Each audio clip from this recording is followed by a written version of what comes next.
Ever wonder if the history books got it all wrong? What if some of the most brilliant minds of the medieval period, from roughly 500 CE to 1500 CE, have been quietly erased from our collective memory? Get ready to uncover the hidden stories of 5 incredible women who shaped philosophy, medicine, art, and spirituality, all while living in a world that often tried to silence them. Number 5. Hildegard of Bingen. Picture this. It is the early 12th century, a time of grand cathedrals, crusades, and kingdoms constantly at war. Women, even those from noble families, usually faced a life confined to the domestic sphere or the quiet solitude of a convent. Yet, in this tumultuous era, a voice rose that was so powerful, so unique, it echoed across Europe and even reached the ears of popes and emperors.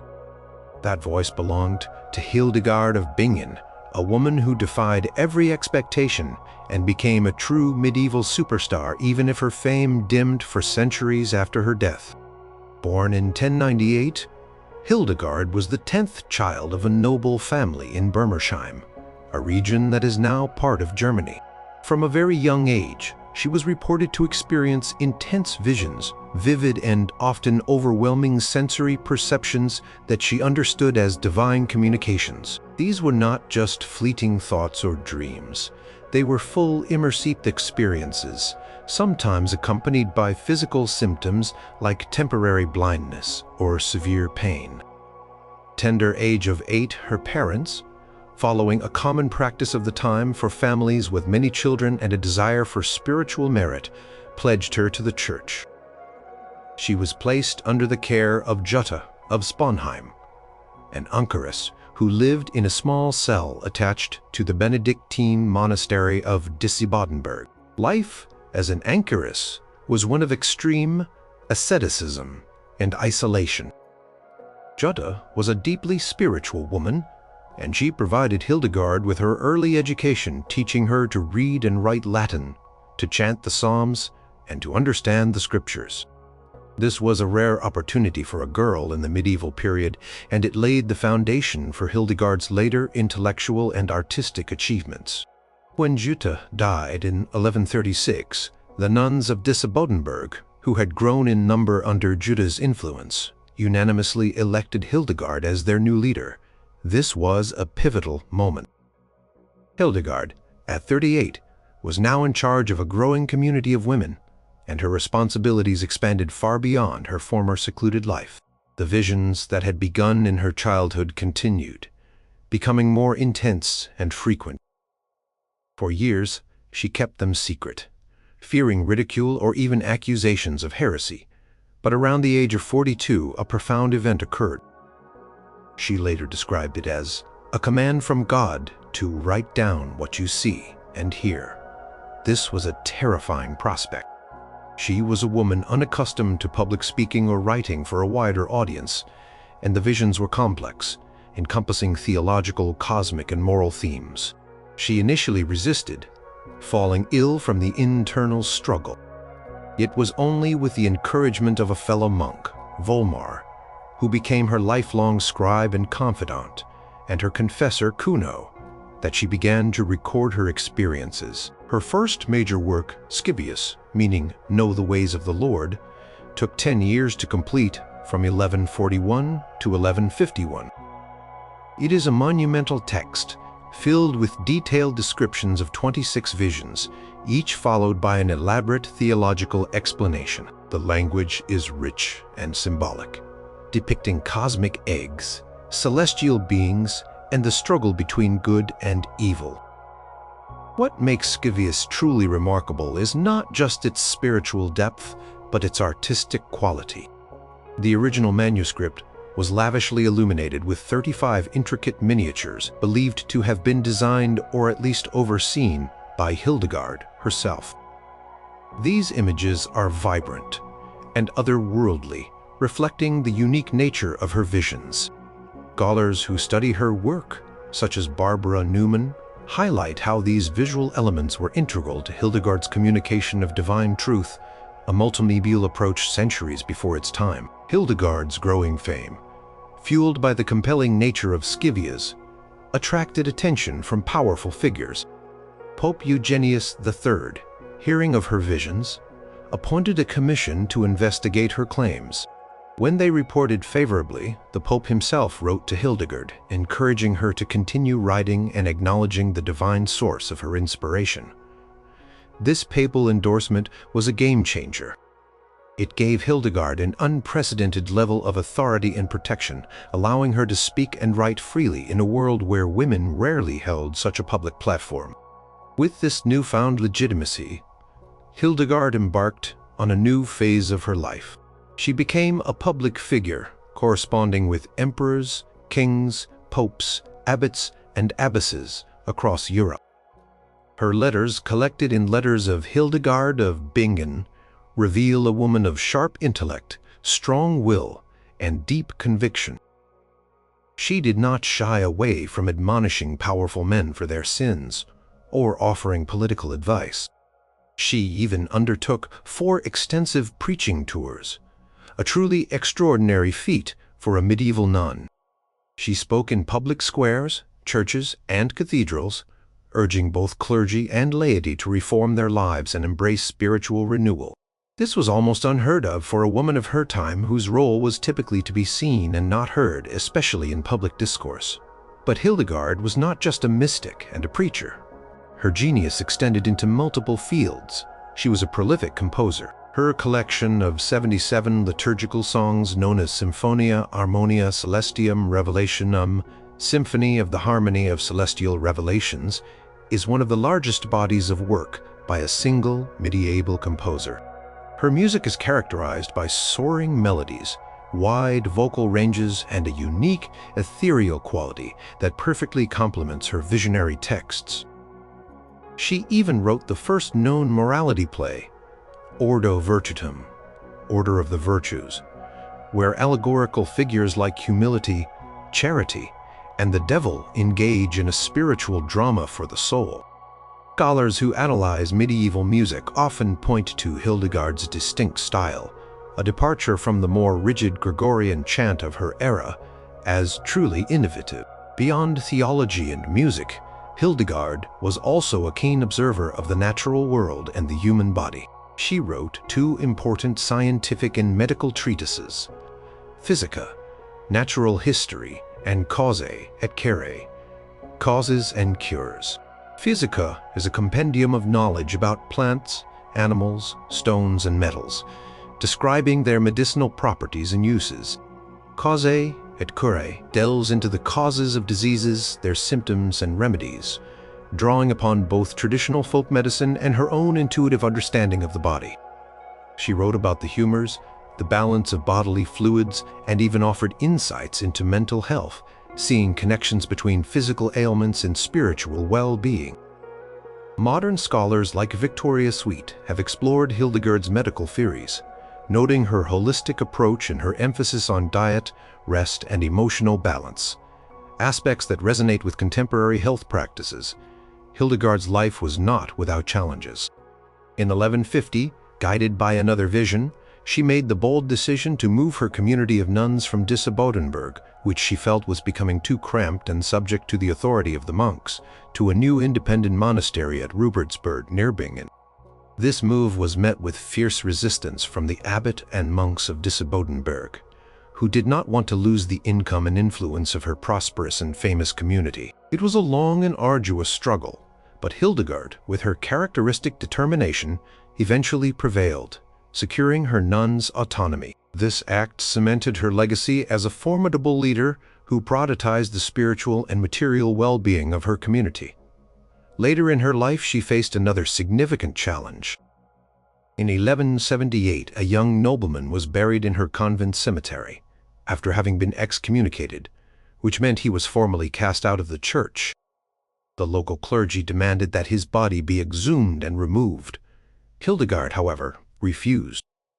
She argued that the young man had received the last rites and confessed his sins before his death, therefore making his excommunication invalid in God's eyes. She ordered the cemetery to be covered with dirt and stones to prevent the removal of the body, defying the ecclesiastical authorities. This act of defiance led to an interdict being placed on her community, meaning they were forbidden from singing, receiving communion, or performing any public religious services for a community of nuns. This was devastating. Hildegard, though in her 80s, fought tirelessly, writing letters to the archbishop and appealing to higher authorities. Eventually, after months of spiritual suffering for her nuns, the interdict was lifted just before her death. Hildegard of Bingen passed away in 1179 at the venerable age of 81. Her intellectual and artistic output was staggering, particularly for a woman of her era. She wrote 3 major theological works, composed a vast body of music, produced 2 scientific texts, and maintained an extensive correspondence. She was recognized as a saint informally by popular devotion immediately after her death, but it took centuries for her formal canonization. She was finally recognized as a Doctor of the Church by Pope Benedict XVI in 2012, a rare honor bestowed only upon saints whose writings and teachings have had a profound impact on the Church. This belated recognition highlights just how long it took for her immense contributions to be fully appreciated by formal institutions. Why was such a monumental figure largely forgotten for so long by the broader public, outside of specialized academic circles? Perhaps the very breadth of her achievements worked against her. She did not fit neatly into one category. Was she a theologian, a musician, a scientist, a mystic, a political advisor? Her work was also highly symbolic and visionary, sometimes challenging to interpret for later, more rationalistic eras. For centuries, her writings were primarily studied by scholars of mysticism or music. It is only in the late 20th and early 21st centuries that there has been a resurgence of interest in Hildegard, with her music being widely performed, her texts translated into many languages, and her life story inspiring countless artists and thinkers. Her unique combination of visionary spiritual experiences, profound theological insights, and practical scientific knowledge makes her one of the most compelling and multi-talented figures of the entire medieval period, a woman who truly deserves her place among the pantheon of history's greatest minds. Number 4. Hrotsvitha of Gandersheim. Now, rewind a bit from Hildegard's time back to the 10th century. This was a period known as the Ottonian Renaissance, a time when culture and learning flourished in parts of the Holy Roman Empire after centuries of relative decline. Amidst this intellectual resurgence, in the Benedictine Abbey of Gandersheim, a woman named Hrotsvitha was quietly creating a literary revolution. Often called the first female playwright in the Western world, and certainly the first to write in Latin, her works offer an incredible window into medieval thought, spirituality, and even early feminism. Yet, outside of academic circles, her name remains largely unknown. Hrotsvitha, whose name means strong voice in Old High German, was born around 935 CE, likely into a noble Saxon family. She entered the prestigious Abbey of Gandersheim at a young age, possibly as an oblate, a child offered to the monastery for education and eventual profession. Gandersheim was not just any abbey, it was a highly respected center of learning and culture, patronized by the Ottonian imperial family. Young women of noble birth received an excellent education there, learning Latin, scripture, classical literature, and the liberal arts. Hrotsvitha's teachers included Ricardis and Gerbert II, the latter being a niece of Emperor Otto I. This elite education was crucial in shaping Hrotsvitha's intellectual abilities and literary ambitions. Life in the abbey provided Hrotsvitha with both spiritual discipline and intellectual freedom, a rare combination for a woman in her era. Unlike many women who were married off at a young age or confined to strictly domestic roles, the monastic life allowed Hrotsvitha to pursue scholarly endeavors. She had access to a vast library of classical and Christian texts, which she devoured with enthusiasm. She became deeply versed in the works of Virgil, Horace, and especially Terence, a Roman comic playwright from the 2nd century BCE. Terence's comedies were popular in medieval monastic schools, but their themes often involved trickery, seduction, and morally questionable behavior, which presented a dilemma for Christian educators. Hrotsvitha, with her strong moral compass and literary talent, found a unique solution to this problem. She decided to adapt Terence's dramatic form, but transform his pagan themes into Christian narratives. She wrote 6 plays, or dramas as she called them, all centered on the lives of Christian virgins and martyrs. She stated her purpose clearly in her preface: to celebrate the laudable chastity of virgins and to demonstrate the praiseworthy fortitude of martyrs, contrasting them with the shameful lewdness of lascivious women often depicted in pagan works. This was a deliberate challenge to the prevailing classical dramatic tradition, creating a new genre of Christian comedy that was both entertaining and morally uplifting. Her plays include titles such as Dulcitius, Abraham, Gallicanus, Sapientia, Paphnutius, and Callimachus. They are written in rhymed prose, mimicking the style of Latin comedies, and feature lively dialogue, dramatic plot twists, and moments of both humor and profound spiritual insight. In Dulcitius, for example, 3 Christian virgins are persecuted for their faith by a pagan governor. When he attempts to defile them, divine intervention causes him to embrace kitchen pots and pans instead, covering himself in soot, believing them to be the virgins. The play combines slapstick comedy with a powerful message of purity and martyrdom. In Paphnutius, a hermit successfully converts and reforms a famous courtesan named Thais, demonstrating the power of repentance and divine grace. These plays are remarkable for several reasons. Firstly, they are the earliest known dramas written by a woman in the Western tradition. Before Hrotsvitha, very few women were recognized as authors, let alone playwrights. Secondly, they represent a significant innovation in medieval literature, offering a Christian alternative to classical drama. They were likely performed, or at least read aloud dramatically, within the abbey, perhaps by the nuns themselves. This would have provided both spiritual instruction and a form of entertainment in the cloistered environment. Beyond the plays, Hrotsvitha also composed 8 legends in verse, narratives about the lives of saints and martyrs, including the story of Theophilus, a man who makes a pact with the devil and is later redeemed through the intercession of the Virgin Mary. She also wrote 2 historical epics in verse, Gesta Attonis, a history of Emperor Otto I, and Primordia Coenobii Gandershemensis, a history of her own abbey. These works showcase her versatility as a writer and her deep understanding of both classical poetic forms and the historical events of her time. Scholars like Suzanne Wempel emphasize Hrotsvitha's unique position as both a scholar and a creative artist who consciously engaged with and transformed existing literary traditions. Hrotsvitha's works were not widely disseminated during her lifetime, as monastic life was often self-contained. However, some manuscripts of her writings were preserved in the Abbey of Gandersheim.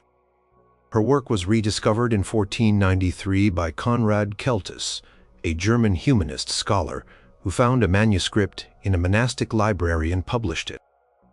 Celtus was amazed by the quality and originality of her writings, especially her plays, and he championed her as a significant figure in German literary history. However, despite this rediscovery, Hrotsvitha's work remained largely confined to scholarly circles for centuries. She was a curiosity, a footnote, rather than a mainstream figure. Why did this trailblazing female writer, so ahead of her time, fade into obscurity? Part of the reason lies in the nature of medieval literary transmission. Books were copied by hand, and wider circulation was difficult. Her status as a nun also meant her primary audience was likely monastic. For a long time, the dominant narrative of literary history focused almost exclusively on male authors. Even when she was rediscovered, the academic world often struggled to fully appreciate a woman writing plays in Latin in the 10th century. Her plays were sometimes dismissed as mere exercises or moralistic tales, rather than recognized for their dramatic ingenuity and cultural significance.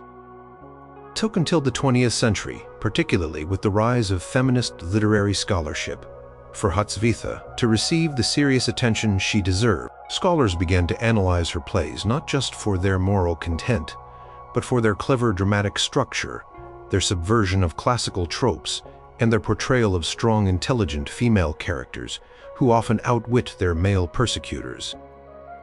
Today, Hrotsvitha of Gandersheim is celebrated as a foundational figure in Western drama and a powerful voice for women's intellectual and spiritual agency in the Middle Ages. Her works remind us that creativity and scholarship flourished in unexpected places, even within the confines of a monastery, and that brilliant women were indeed shaping literary traditions centuries before Shakespeare. Her strong voice continues to resonate, challenging our assumptions about who could write, what they could write about, and who gets remembered in the annals of history. Number 3. Christine de Pizan. Fast forward a few centuries from Hrotsvitha to the late 14th and early 15th centuries. France is embroiled in the Hundred Years' War. Paris is a bustling, vibrant, and often dangerous city, and the Black Death has reshaped society. In this turbulent landscape, a woman named Christine de Pizan emerged as Europe's first professional female writer, a formidable intellectual, a skilled poet, and a tireless advocate for women. Her story is one of resilience, ambition, and a groundbreaking commitment to challenging the misogynistic attitudes prevalent in her time. Yet, like many brilliant women of history, her legacy has often been overshadowed. Christine was born in Venice in 1364. Her father, Tommaso di Benvenuto da Pizano, was a renowned physician, astrologer, and scholar who soon after her birth accepted an invitation to become the astrologer and alchemist at the court of King Charles V of France. This move to Paris was incredibly fortunate for young Christine. Unlike many girls of her era, she grew up in an intellectually stimulating environment. Her father believed in educating his daughter, something quite radical at the time. She had access to the king's extensive library, a privilege almost unimaginable for a girl, and she immersed herself in books, devouring history, philosophy, science, and literature. Her father's influence meant she was exposed to a world of learning that most women were deliberately excluded from. Christine's early life was marked by happiness and security. At the age of 15, she married Etienne du Castel, a royal notary and secretary to the king. Their marriage was a happy one, and she bore him 3 children. She often wrote about her husband with great affection, describing their intellectual companionship. However, her life took a devastating turn when she was just 25. Her father died in 1380, and her beloved husband succumbed to the plague in 1390. She was left a widow with 3 young children and her elderly mother to support, facing significant legal and financial difficulties. Debts accumulated, and her family's once comfortable existence was shattered. In a society where a woman's economic security was almost entirely dependent on a male relative, Christine found herself in an impossible situation. She tried to navigate the complex legal system, but eventually, driven by necessity and her immense intellect, she made a revolutionary decision. She would become a professional writer. This was virtually unprecedented for a woman. There were no established paths for female authors to earn a living from their craft. But Christine, with her sharp mind and fluent pen, began to write. She started with love ballads and poems, demonstrating her mastery of courtly verse.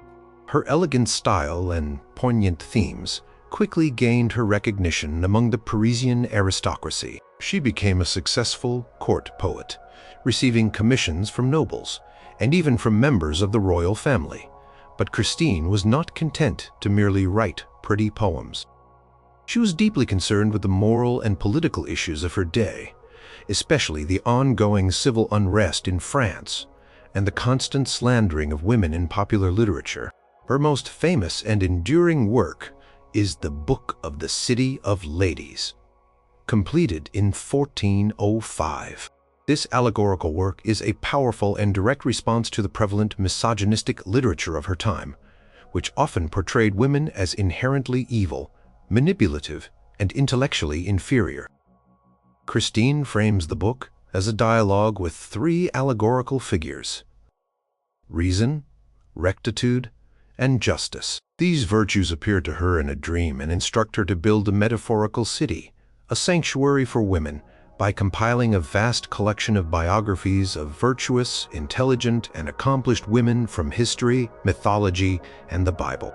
In the Book of the City of Ladies, Christine systematically refutes the common stereotypes and accusations against women. She highlights women who excelled in various fields: warriors, rulers, inventors, scholars, artists, and saints. She champions women's intellectual capabilities, arguing that if given the same opportunities as men, women would be just as capable of learning and achievement. She argues that women are not inherently flawed, but rather that male writers, often driven by ignorance or malice, have perpetuated harmful stereotypes. This book is considered a foundational text in proto-feminist thought, a clear and forceful defense of women's honor and dignity centuries before the modern feminist movement. Scholars like Earl Geoffrey Richards have thoroughly documented how Christine's innovative arguments directly challenged the intellectual landscape of her time. Another significant work is the Book of the Deeds of Arms and of Chivalry, also completed around 1410. This treatise on military strategy and international law is one of the earliest examples of a woman writing on such a traditionally male-dominated subject. It draws on classical and contemporary sources and demonstrates Christine's wide-ranging knowledge and practical intelligence. It was so well regarded that it was used as a military manual for centuries, including being translated into English and printed by William Caxton. Christine also wrote politically charged works, such as the Book of Peace, offering advice to the young Dauphin, Prince, on good governance and how to bring stability to a fractured France. She was a shrewd political observer, urging unity and wisdom at a time of deep national crisis. She understood the power of the written word to influence public opinion and shape policy, and she used her unique position to advocate for justice and peace. Her works were highly sought after by royalty and nobility, and she amassed a substantial library, employed scribes, and ran a successful literary enterprise. A testament to her business acumen and drive, Christine's life was not without controversy. Her outspoken defense of women sparked what is sometimes called the querelle des femmes, or the debate about women, a literary controversy that lasted for centuries. She directly challenged prominent male intellectuals, accusing them of misogyny and misrepresentation. She received criticism, but her intellectual rigor and clear argumentation made her a formidable opponent. She was respected for her intellect, even by those who disagreed with her.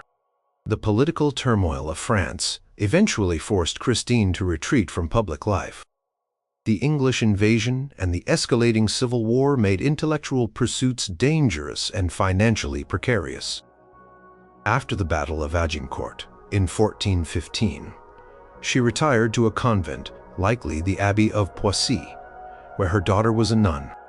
Her last known work, The Tale of Joan of Arc, written in 1429, celebrates the unlikely triumph of Joan of Arc, the young peasant girl who led the French army to victory. It is a powerful and poignant tribute from one extraordinary woman to another, recognizing Joan's divine mission and heroic leadership. Christine died shortly after, around 1430. Why was Christine de Pizan, who was celebrated in her own time and produced such influential works, largely forgotten for centuries? Like Hrotsvitha, the challenges of manuscript transmission played a role. Perhaps more significantly, her outspoken advocacy for women went against the grain of later eras.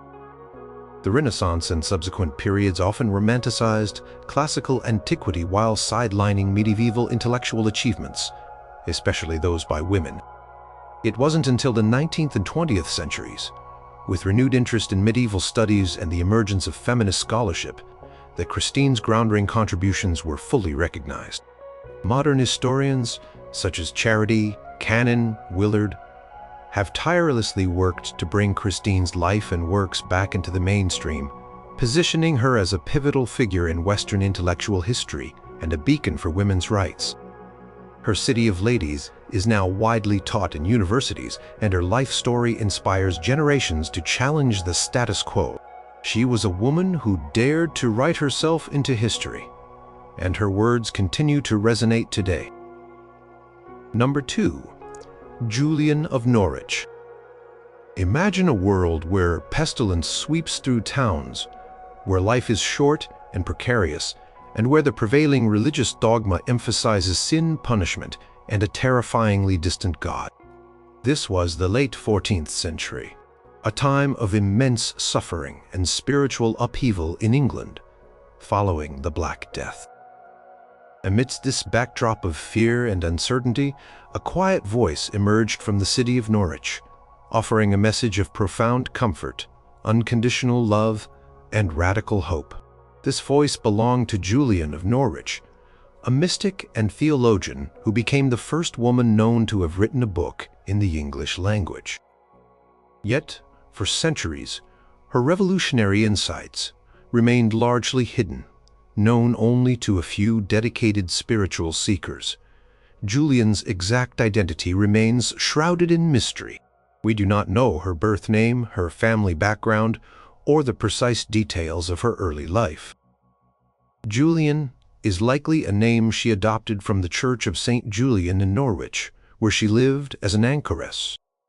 She was born around 1342 and died sometime after 1416, having lived through multiple outbreaks of the plague and the Peasants' Revolt.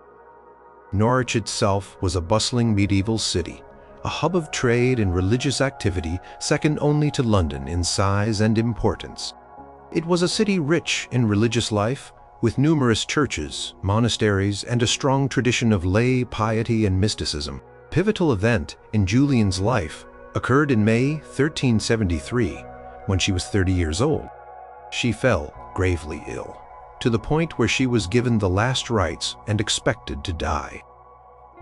It was during this near-death experience, over the course of several hours, that she received a series of 15 vivid spiritual visions, or showings, followed by a 16th the next night. These were not intellectual insights, but direct sensory experiences of God's love, the suffering of Christ, and the nature of salvation. A priest holding a crucifix before her eyes played a role, and she felt her body physically transforming as she saw images of Christ's Passion, the Virgin Mary, and profound theological truths. Against all expectations, Julian recovered from her illness. Deeply affected by the revelations, she immediately wrote down a short account of her experiences known as the short text of her revelations of divine love. This was a remarkable act in itself, as literacy among women, especially the ability to write in English, was uncommon. However, she knew that the full meaning of these visions was too profound to be captured in a quick account. For the next 2 decades, she meditated on these showings, seeking to understand their deeper implications. Around 1393, she completed the long text, a much more expanded and elaborated version of her revelations. This work is a masterpiece of medieval English prose, combining theological depth with lyrical beauty and intimate personal reflection. It is considered one of the most significant works of Christian mysticism ever written. In it, Julian explores complex theological concepts such as the nature of sin, the problem of evil, and the omnipotence of God's love, all through the lens of her intensely personal visions. What makes Julian's theology so radical and compelling, especially for her time, is her unwavering emphasis on God's unconditional love and mercy. While most medieval theology stressed God's justice and the terrifying consequences of sin, Julian proclaimed a God who is fundamentally loving, merciful, and always drawing humanity towards goodness. Her most famous declaration, repeated throughout her work, is "All shall be well, and all shall be well, and all manner of thing shall be well." This was a bold assertion in an age marked by plague and despair, offering immense spiritual comfort. Julian also introduced the revolutionary concept of God as Mother. She writes about Christ as our true mother, who nurtures, cares for, and suffers for us in the same way a mother does for her child.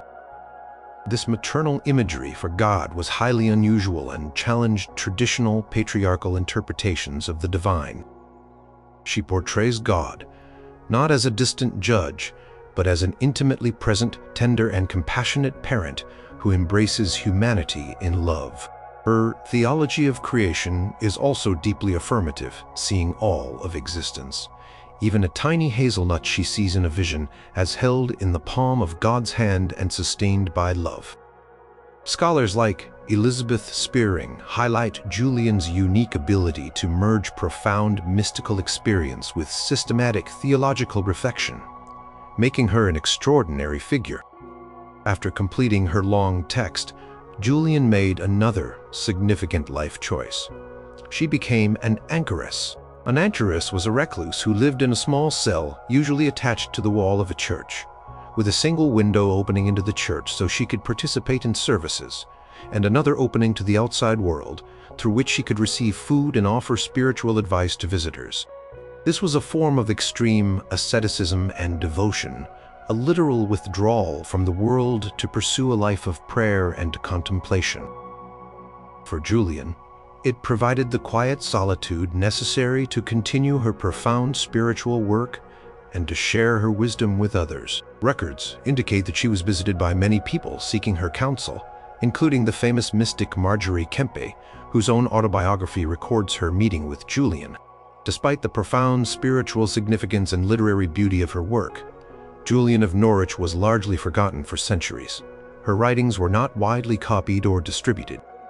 The short text survived in only one manuscript, discovered in the 17th century. The long text survived in only a handful of manuscripts, mostly copied by Catholic recusants, those who refused to convert to Protestantism in the post-Reformation period, who preserved her work underground.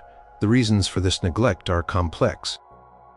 The English Reformation in the 16th century led to the suppression of monasteries and the destruction of many medieval religious texts, particularly those associated with mysticism, which was often viewed with suspicion by the new Protestant authorities.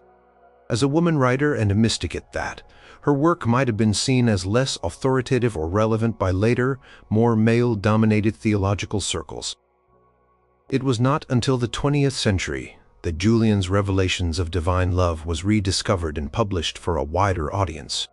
Scholars and theologians, particularly those seeking alternative expressions of Christian faith, found in Julian a remarkably fresh and relevant voice. Her emphasis on God's unconditional love, her inclusive language, and her profound sense of comfort resonated deeply with modern readers.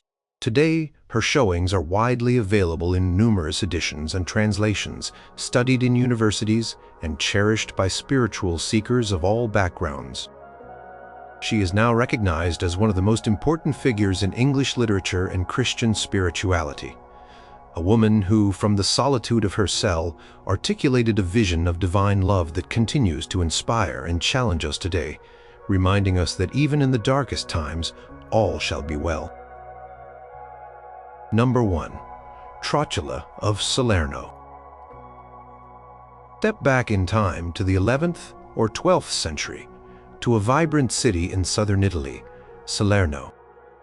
This was not just any city, it was home to the Scuola Medica Salernitana, often considered the first medical school in Europe preceding the great universities. And within this groundbreaking institution, there was a figure, or perhaps a group of figures, associated with the name Trotula, who produced groundbreaking medical texts, particularly focused on women's health. The story of Trotula is fascinating precisely because it blurs the lines between individual genius and collective knowledge, challenging our modern understanding of authorship and historical memory. The Lady of Salerno, as she was sometimes known, is traditionally associated with three influential medical texts: De Curis Mulierum, on treatments for women; De Passionibus Mulierum ante et circa et postpartum, on the sufferings of Mulierum, on women's cosmex. Collectively, these works are often referred to as the Trotula texts. For centuries, the name Trotula was believed to refer to a single brilliant female physician and professor at the Salerno school. This belief was so strong that even into the 20th century, many medical history books confidently listed her as a prominent figure. The Trotula texts represent a major leap forward in medical knowledge, especially in the field of gynecology and obstetrics, which was often neglected or shrouded in superstition in other parts of medieval Europe. The works are remarkably practical, detailed, and progressive for their time. De Curis Mulierum is particularly significant. It addresses a wide range of women's health issues, from menstruation and fertility to contraception, pregnancy, childbirth, and postpartum care. It discusses common ailments like prolapsed uteri, difficult labor, and even issues of sexual health. What sets it apart is its empathetic and holistic approach. The author, or authors, recognizes that women's bodies are different from men's and require specialized understanding, moving beyond general medical theories based primarily on male anatomy. Text advises on things like managing menstrual pain, treating infertility with various remedies, and even suggesting dietary changes. It discusses methods to assist in difficult childbirth, such as position changes, and describes techniques for stitching up perineal tears, demonstrating a practical surgical knowledge. It also includes sections on infant care, offering advice on mething, weaning, and common childhood illnesses. This level of detail and practical application made the Trotula texts incredibly valuable. Scholars like Monica H. Green have meticulously studied the manuscripts, revealing the extensive influence of these texts across medieval Europe. De Ornatu Mulierum. The text on cosmetics is another fascinating glimpse into medieval life and the holistic approach to health. It is not just about superficial beauty, but about a broader understanding of well-being, connecting external appearance to internal health. It offers recipes for facial creams, hair dyes, dental hygiene, and even remedies for bad breath or body odor, using natural ingredients like herbs, minerals, and animal products. This book shows an understanding of hygiene and self-care that was quite advanced for the period. The Salerno Medical School was unique in medieval Europe for several reasons. It was known for its practical hands-on approach to medicine, blending Greek, Roman, Arabic, and Jewish medical traditions. Unlike later university medical schools, which often prioritized theoretical study, Salerno emphasized clinical observation and direct patient care. Crucially, the school was also relatively open to women, both as students and as practitioners, at a time when most learned professions were closed off to them. There is evidence of mulieres Salernitanae, or Salernitan women, who practiced medicine and even taught. Now, here's where the mystery of Trotula deepens. Modern scholarship, driven by careful analysis of surviving manuscripts and historical records, has revealed that Trotula likely refers not to a single person, but to a collection of medical authors over time, but attributed to a famous Salernitan woman named Trota of Salerno. Evidence suggests there was, indeed, a female physician named Trota, who lived in Salerno in the 11th or 12th century, known for her expertise in women's diseases and midwifery. She is mentioned in other texts and is described as a respected practitioner. So while a historical Trotula, Trot, likely existed and was a key figure, the Trotula texts themselves appear to be a compilation, perhaps including her contributions and those of others from the Salerno school. Over time, the name Trotula became synonymous with the entire body of women's health knowledge emanating from Salerno. The very success and wide circulation of the Trotula texts ironically contributed to the obfuscation of the historical Trota. As the texts were copied and recopied across Europe for centuries, details about the original author faded. Scribes sometimes altered names, added their own notes, or condensed sections. By the later Middle Ages and early modern period, the anonymous nature of much medieval scholarship, combined with the growing institutionalization of medicine in universities, which often excluded women, led to a curious shift.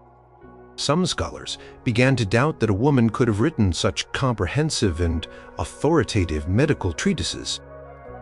In some later printed editions, the name Trotula was masculinized to Trotus, or even attributed to a male author. This was a clear example of historical revisionism, where the idea of a female medical authority became so uncomfortable or unbelievable that her identity was deliberately obscured or changed. Why was Trotula, or the knowledge attributed to her, so thoroughly forgotten or misinterpreted for so long? The misogyny inherent in later medical establishments certainly played a role. As medicine moved from a more practical, often community-based profession to an academic university-driven discipline, women were increasingly excluded. Their contributions were downplayed, their expertise dismissed, and their very existence as learned practitioners doubted. The Salernitan school, with its more inclusive approach, eventually declined, and its unique traditions were overshadowed by later, more patriarchal institutions. It is only through the painstaking work of modern historians, especially scholars like Monica H. Green, who have meticulously examined hundreds of surviving manuscripts across Europe, that the truth about Trotula has begun to emerge.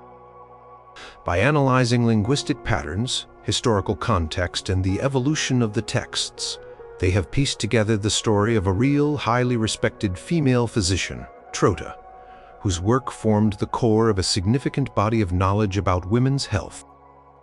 Today, while the exact individual identity of Trotula remains a subject of academic debate, the influence of the Trotula texts is undisputed. They represent a crucial landmark in the history of medicine, particularly in gynecology and obstetrics, demonstrating a sophisticated understanding of women's bodies and health that was far ahead of its time. The story of Trotula of Salerno, whether one woman or a collection of voices, is a powerful reminder that women were not only active participants in the intellectual and scientific life of the Middle Ages, but were also pioneers whose contributions were vital, even if their names were later obscured by the currents of history. It highlights the often invisible labor and brilliance of countless women, whose legacy we are only now beginning to fully appreciate and reclaim.